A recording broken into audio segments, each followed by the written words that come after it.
Victor the Viper Moretti, Selena Cruz, and Jamal Kingpin Hayes didn't just break the law, they rewrote it. From the streets of Chicago to the back alleys of Los Angeles, these names became legends, feared by rivals and untouchable to the law. But behind every empire of blood and money lay betrayal, violence, and secrets that could destroy them all. This is the story of America's deadliest crime bosses, where there were no rules and no mercy. The streets of America's largest cities appeared alive with energy and opportunity. But beneath the neon lights and crowded avenues, a darker world thrived. In neighborhoods where poverty met ambition, crime bosses rose quietly, unnoticed by most, but feared by all who dared cross their paths. Their power was invisible yet absolute, built not on charm or politics, but on control, intimidation, and a ruthless understanding of human nature. Every corner, alleyway, and abandoned building could be their domain, and every whisper of disobedience could bring a violent end. People learned to speak softly, to move cautiously, and to avoid drawing attention. Even law enforcement often seemed powerless, chasing shadows while the true rulers remained untouchable, their identities known only to a few.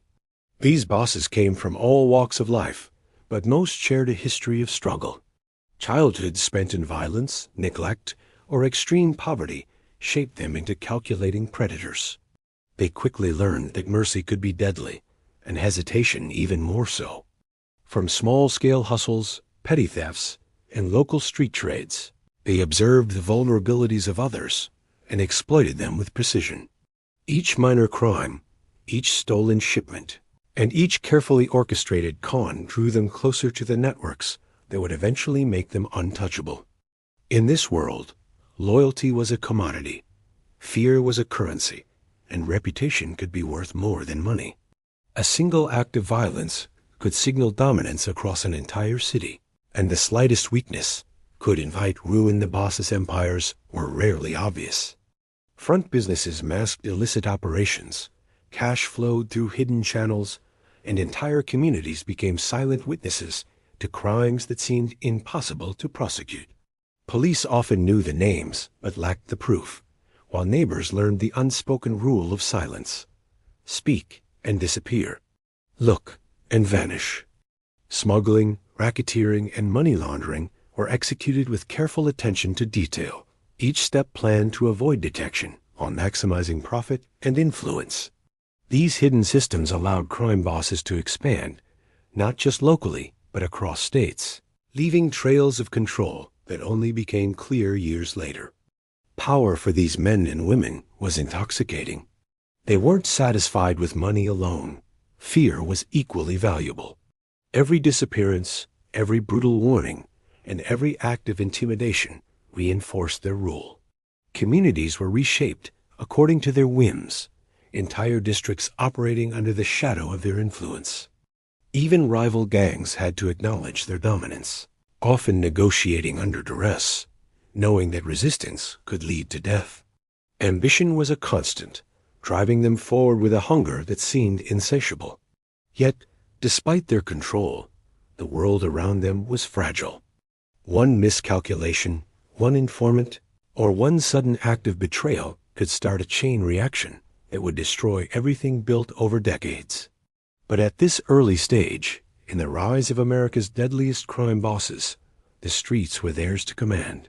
The cities themselves became the stage for an intricate game of power, deception, and survival, where the strongest would emerge unchallenged and the weakest would disappear without a trace.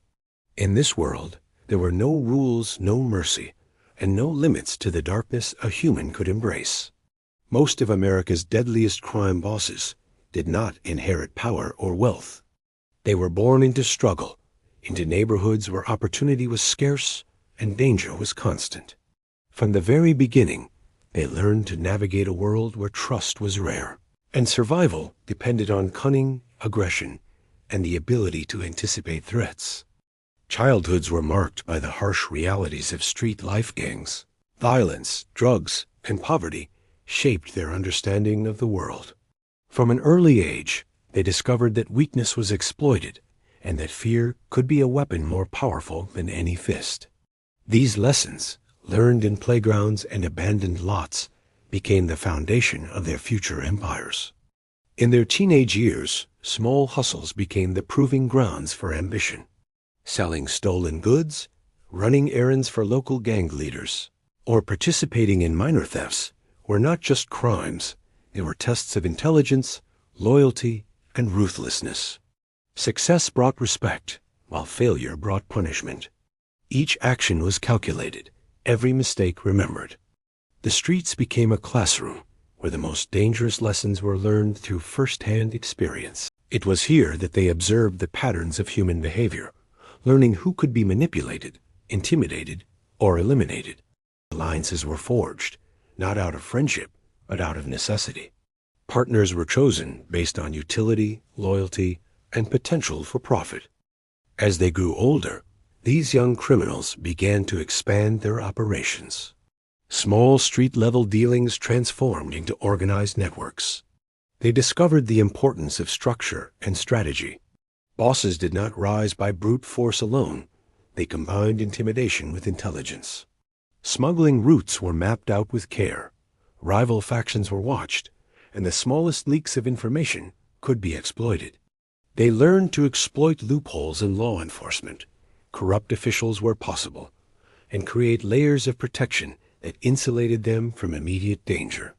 Each step upward required patience and planning. A premature move could lead to arrest, death, or the collapse of their growing network. Every success strengthened their reputation, and every failure taught a lesson they would never forget. Ambition fueled their hunger for power, and soon petty hustles were no longer enough. They started to take risks that others would avoid, seizing territories controlled by more established gangs and asserting dominance through fear and violence. Each victory expanded their influence, attracting followers willing to enforce their orders without question. They surrounded themselves with loyal operatives who executed commands ruthlessly, further cementing the boss's authority. At the same time, they observed the mistakes of others, learning from rivals' falls to avoid the same pitfalls. By the time they reached early adulthood, these future crime bosses had transformed into calculating leaders. They understood that patience, intimidation, and precision were far more effective than impulsive violence. They had learned to manipulate people, systems, and circumstances to their advantage. They had risen from nothing, yet they now commanded fear and respect on a scale few could imagine. What began as survival had evolved into ambition, and ambition had evolved into the unstoppable drive to dominate entire cities. The streets that once seemed oppressive were now their domain, and the empire they were building would soon make them untouchable in ways the world could hardly comprehend. By the time America's deadliest crime bosses reached their prime, their operations had evolved far beyond street-level hustles. They had learned that survival alone was not enough. To achieve lasting power, they needed systems, networks, and structures that mirrored legitimate businesses but operated in complete secrecy. Their empires were meticulously constructed, combining fear, influence, and strategy. No detail was too small. Every operation, every associate, and every transaction was calculated to ensure maximum profit while minimizing risk. Unlike chaotic street gangs, these bosses created organizations that were disciplined, hierarchical, and ruthlessly efficient. At the heart of their success was organization. Territories were divided, responsibilities assigned, and communications controlled. Lieutenants oversaw operations, while foot soldiers executed orders without hesitation. Leaders rarely exposed themselves, operating from the shadows to avoid detection. Front businesses, car washes, nightclubs, restaurants served as facades for laundering money, coordinating illegal trades, and shielding their identities. Legal systems were manipulated, taxes skirted, and profits funneled through legitimate accounts. This intricate web allowed crime bosses to operate undisturbed while law enforcement scrambled to keep up. Expansion was not limited to a single city. Ambition drove these bosses to stretch their reach across states. connecting with other criminal networks and establishing smuggling routes that crossed regional and even national borders. Drugs, weapons, and stolen goods moved seamlessly through these channels, with bribed officials and corrupted law enforcement officers ensuring minimal interference. Communication was coded, meetings were discreet, and trust was both earned and continuously tested. Every decision was made with the knowledge that a single misstep could dismantle years of effort. Control was enforced through a combination of fear and incentive. Communities became reluctant partners, learning that compliance ensured safety while defiance brought violence. Rivals were neutralized or absorbed, leaving no room for competition.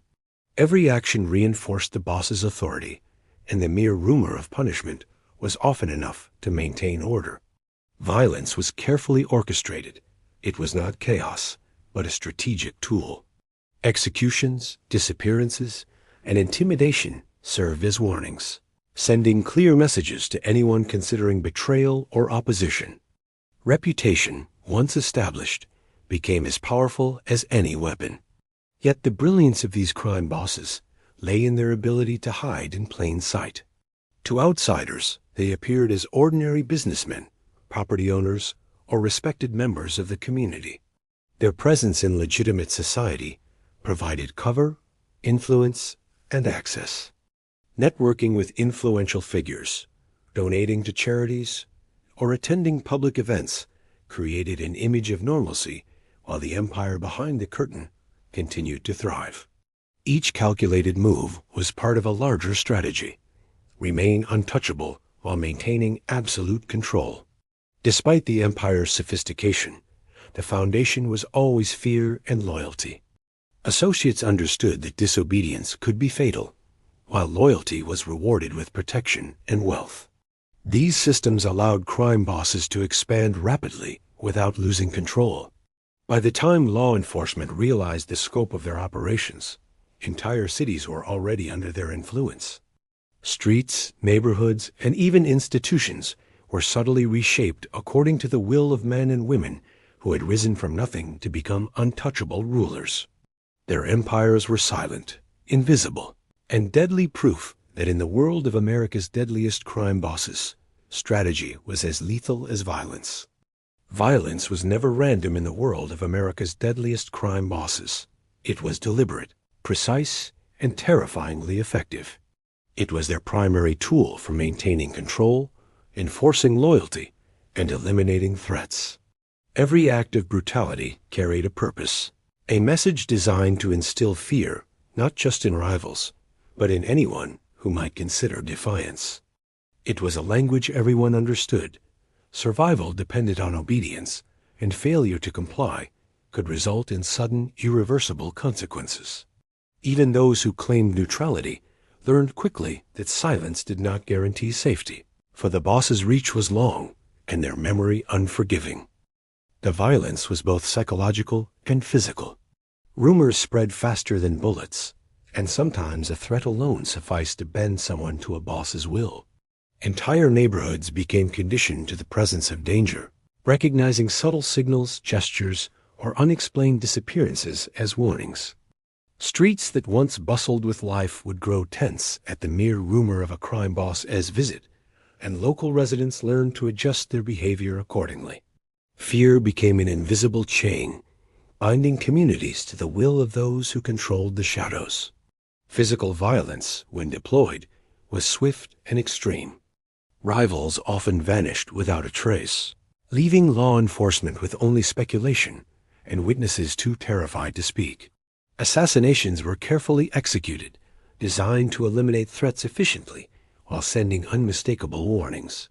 Betrayal, whether real or perceived, was punished immediately. The bosses operated with the understanding that mercy was a liability. Hesitation was deadly.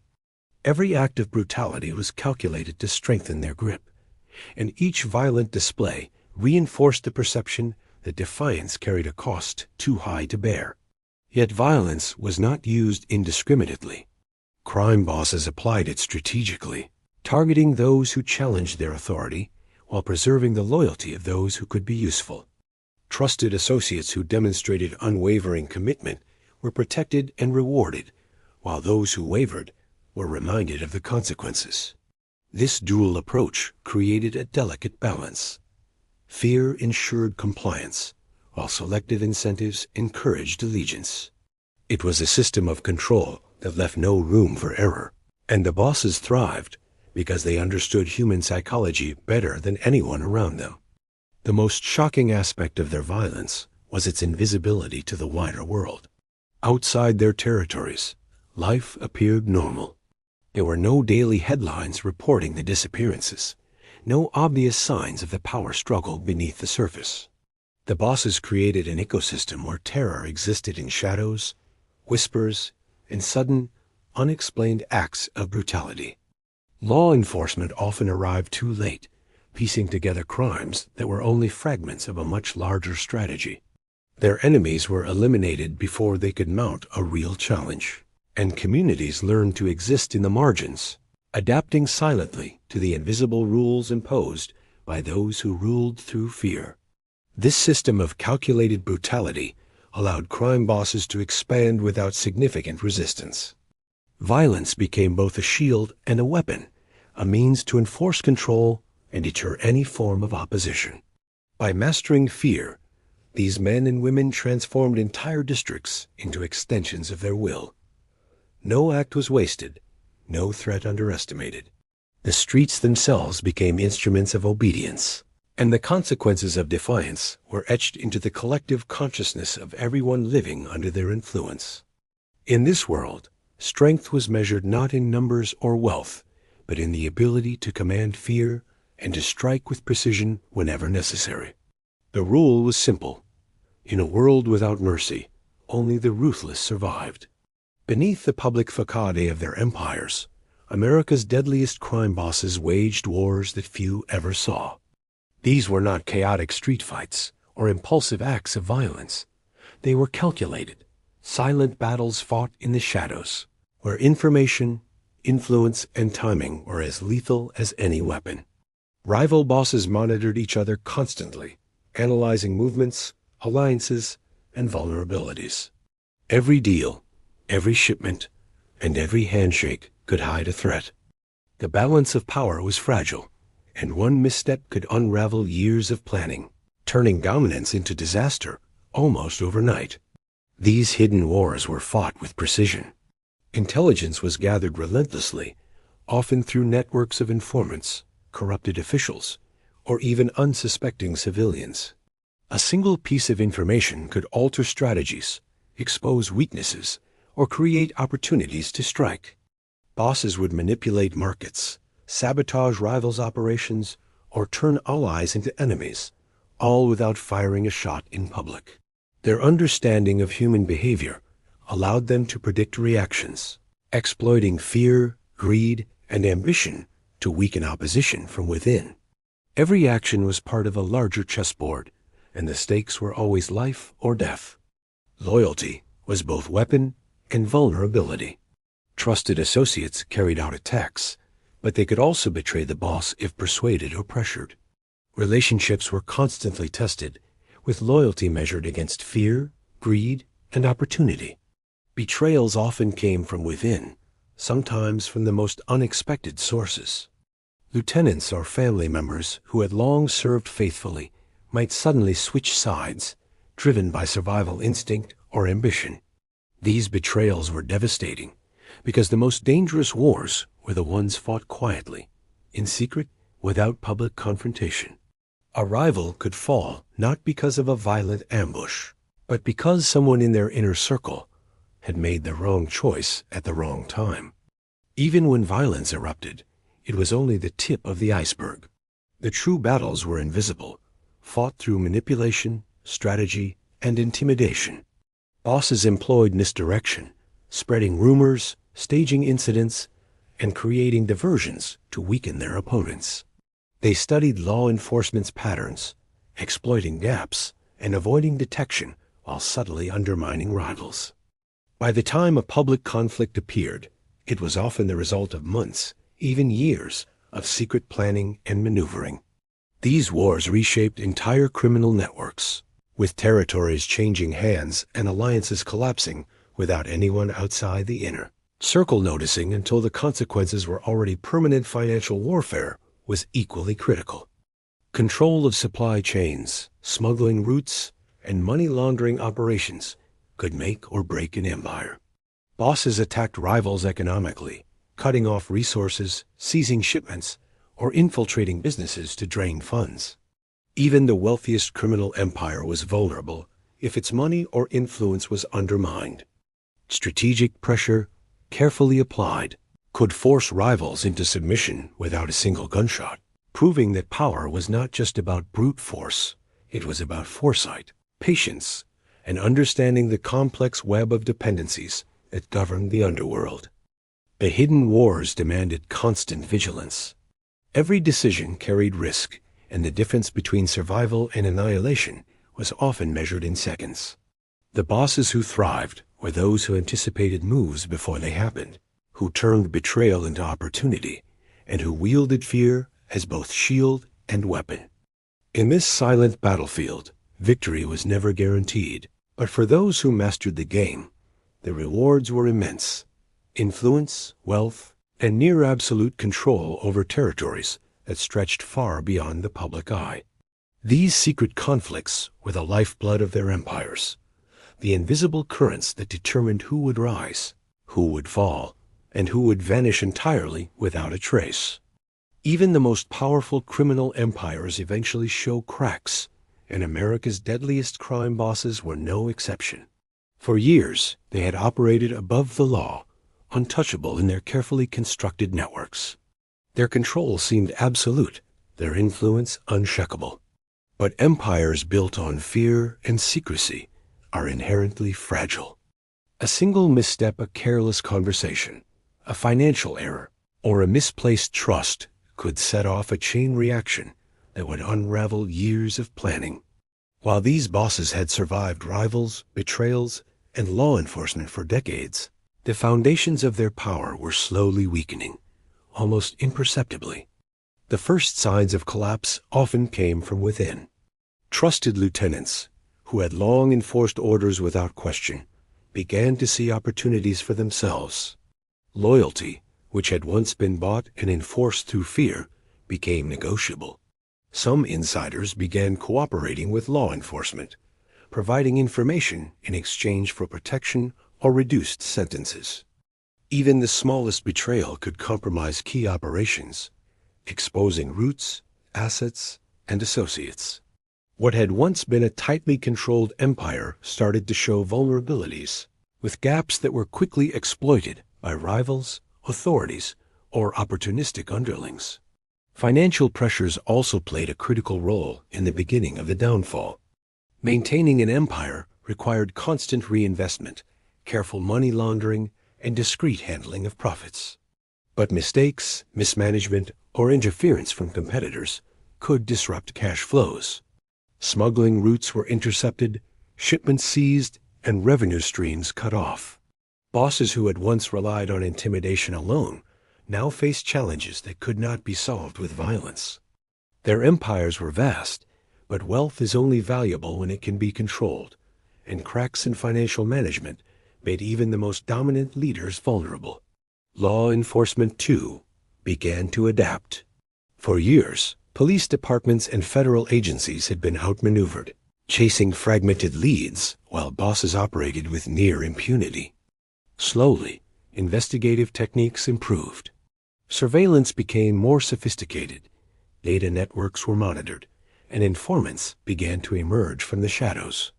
Investigators pieced together clues that had long been overlooked, connecting seemingly unrelated incidents into patterns that revealed the structure of criminal operations. The bosses who had once laughed at raids and subpoenas now faced coordinated efforts that left little room for error. Pressure from all sides intensified when internal betrayal intersected with legal scrutiny. Associates turned informants, financial errors were traced, and law enforcement finally had the evidence needed to strike. The empire, which had appeared invincible, started to crumble. Those who had relied solely on fear and intimidation found themselves vulnerable. And even their reputation as untouchable leaders could not shield them from the mounting consequences. Territories were lost, influence waned, and enemies sensed weakness, emboldened by the cracks they now observed. Despite the encroaching danger, the bosses fought to maintain control, often resorting to desperate measures. Orders were enforced more ruthlessly, alliances were tested, and threats escalated. But the momentum had shifted. What had once been an unstoppable force of fear and strategy now faced an inevitable reckoning. Slowly but surely, the very systems that had built their power networks of loyalty, fear, and money became the instruments of their downfall. In the world of America's deadliest crime bosses, the higher the empire, the farther it could fall, and the cracks that had long been invisible were finally beginning to expose everything they had worked to protect. The most devastating blows to America, as deadliest crime bosses, rarely came from outside forces. They came from within.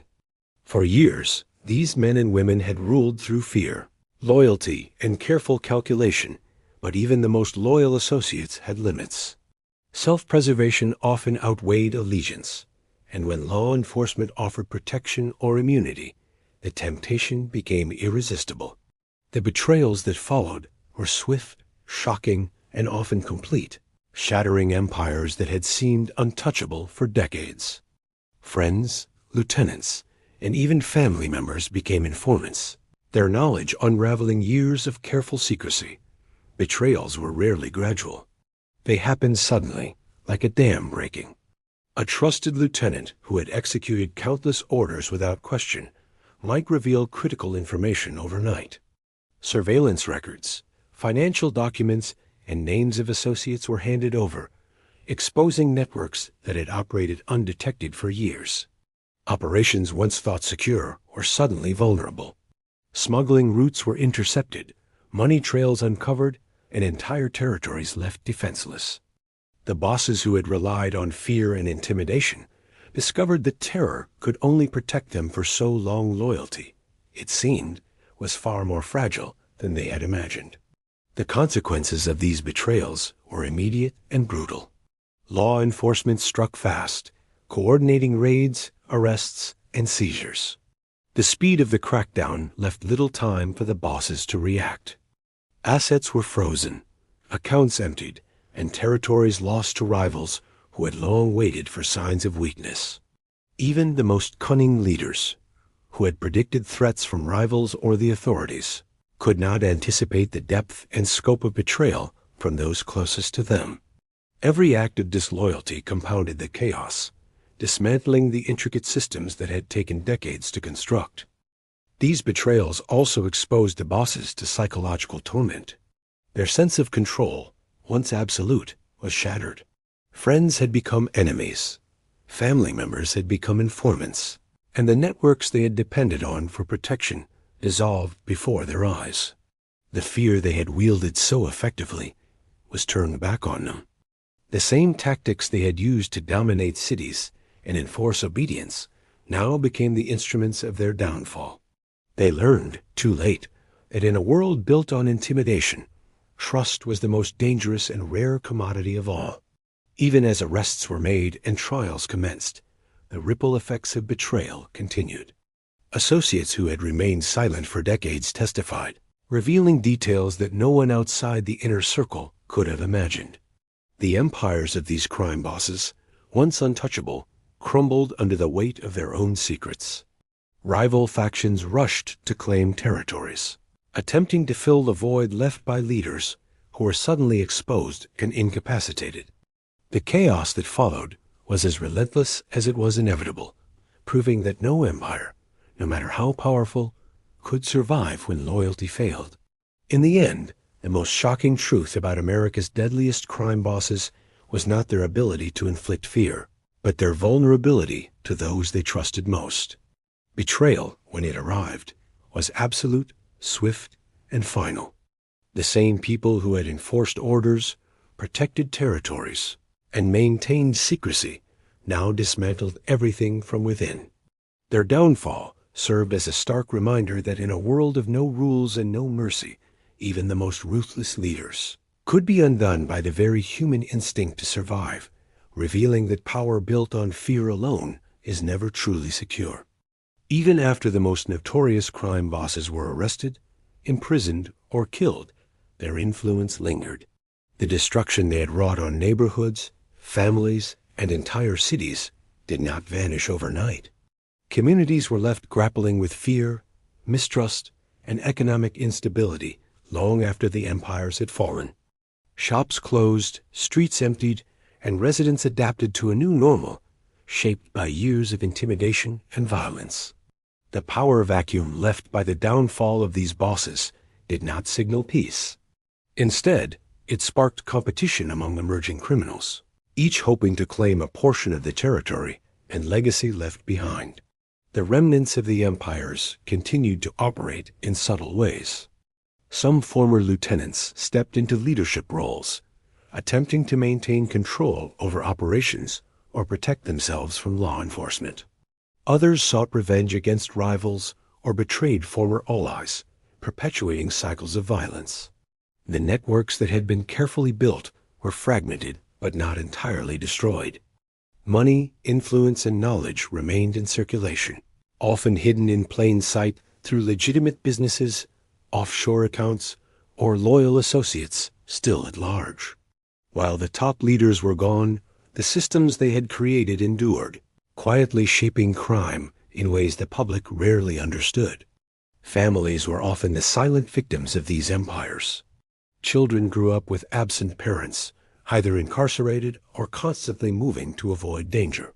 Loved ones of those involved in the criminal networks lived under constant stress, fearing retaliation for past alliances or debts. Even years later, the trauma lingered, affecting relationships, education, and opportunities.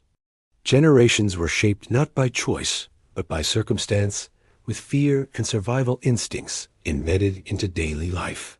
The bosses themselves, though removed from power, left psychological scars that outlasted any headline or court sentence. The legal system, while ultimately successful in dismantling many of these empires, faced its own challenges. Trials were long and complex, requiring evidence gathered over decades. Informants risked their lives to testify, while defense attorneys exploited loopholes and procedural errors. Even when convictions were secured, appeals and technicalities sometimes delayed justice. Yet the broader message remained clear. No matter how untouchable a criminal appeared, eventually accountability could catch up. Law enforcement agencies learned valuable lessons, developing strategies to prevent future empires from reaching the same scale of influence. New criminals inevitably emerged, inspired by the stories of their predecessors. Tales of power, wealth, and survival in a world without rules served as both warning and temptation.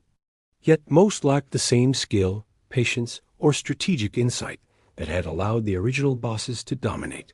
The landscape of crime shifted, more fragmented and visible, shaped by the memory of those who had ruled with no mercy.